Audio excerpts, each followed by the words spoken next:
क्या current year को ही previous year कहते हैं? क्या प्रीवियस ईयर का मतलब पिछला साल होता है? क्या इनकम कमाने वाले साल को प्रीवियस ईयर कहते हैं या टैक्स देने वाले साल को प्रीवियस ईयर कहते हैं? क्या प्रीवियस ईयर 12 महीने से कम भी हो सकता है या हमेशा 12 महीने का होगा?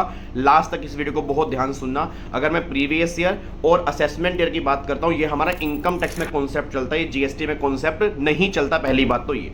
और जो हमारा इनकम टैक्स एक्ट 2025 अभी आने वाला है, जो भी हमारे एग्जाम में एप्लीकेबल नहीं है, उसमें ये कॉन्सेप्ट खत्म हो चुका है। वहां पर टैक्स ईयर के नाम से एक वर्ड आया है, बट हमारे एग्जाम के लिए प्रीवियस ईयर भी होगा और असेसमेंट ईयर भी होगा। अगर प्रीवियस ईयर की बात करूंगा, इनकम कमाने वाले साल को हम प्रीवियस ईयर कहते हैं और इनकम टैक्स में करंट ईयर ही हमारा प्रीवियस ईयर होता है। मतलब जो साल अभी हमारा चल रहा है इनकम टैक्स के लिए, यही साल मेरा प्रीवियस ईयर है और इस इनकम पर अगले साल जब मैं टैक्स पे करूंगा तो वो साल मेरा असेसमेंट ईयर बन जाएगा। बस ये बात ध्यान दो।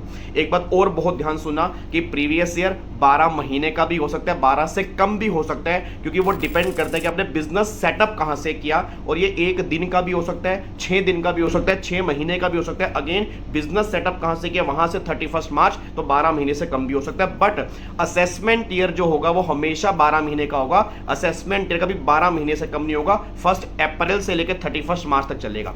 सारे बच्चे कमेंट करके बताना ऐसा कौन सी एक्सेप्शन है जहां पे प्रीवियस ईयर और असेसमेंट ईयर सेम ही होता है, मतलब प्रीवियस ईयर में ही हमें टैक्स पे करना होता है। फॉलो करो।